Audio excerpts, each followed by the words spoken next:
मोदी जी, दो सवाल G20 को लेकर मैं पूछना चाहती थी आपसे। एक तो वो जो क्लासिक शॉट था ना, वो प्रेसिडेंट बाइडेन और प्रिंस सलमान जो हैंडशेक वाला जो शॉट, उसके बारे में एक। दूसरा, वेस्टर्न मीडिया में बहुत से आर्टिकल्स आते थे उस वक्त कि कोई कंसेंसस होगा नहीं, डिक्लेरेशन होगा नहीं, पर हो गया डिक्लेरेशन। तो ये दो, इन दोनों चीज़ों की बैक स्टोरी बताइए। एक तो आपने वो हैंडशेक कैसे करवाया, और दूसरा डिक्लेरेशन कैसे हुआ?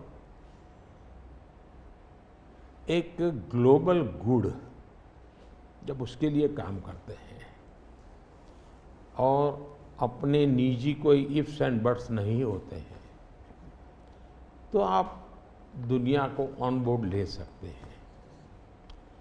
और मेरी कोशिश ये थी कि मुझे बताइए भाई, आखिरकार ये G8 और G20 पैदा कैसे हुआ। जिन मुद्दों को लेकर के पैदा हुआ तो उस मुद्दों से हटना नहीं चाहिए, और उसमें सब मेरे से कन्विंस हुए, सब लोग कन्विंस हुए। कुछ लोगों से मुझे व्यक्तिगत बातचीत करने की ज़रूरत थी, मैंने वो भी किया। कुछ शब्दों की किसी के आग्रह रहते थे, उनको मैंने समझाने का प्रयास किया। दूसरा, मेरा इरादा था कि मैं लास्ट सेशन में नहीं करूँगा, मैं इसको इतना जल्दी करूँगा कि लोग सरप्राइज कर जाएंगे।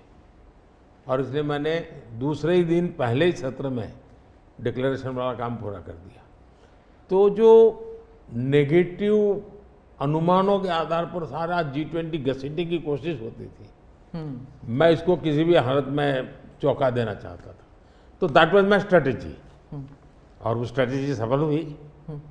और मुझे खुशी है, जहाँ तक दुनिया के उन देशों को क्यों लाए साथ, कैसे लाए।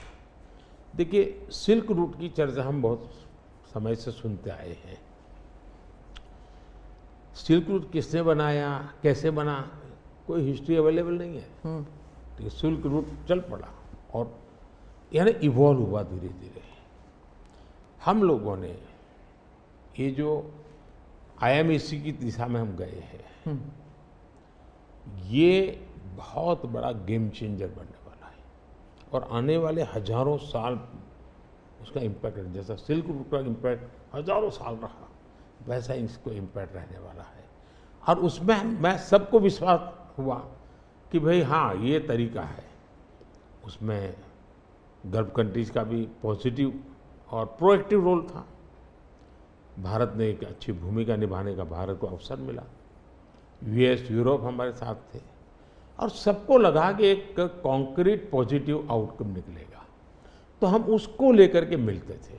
तो उसमें स्वाभाविक था कि सऊदी किंग और प्रेसिडेंट बाइडेन और दोनों के साथ मेरी अच्छी मित्रता है, तो मैं किसी का भी हाथ भी पकड़ सकता हूँ, किसी की बात भी कर सकता हूँ। पर्सनालिटी पॉलिटिक्स भी आता है।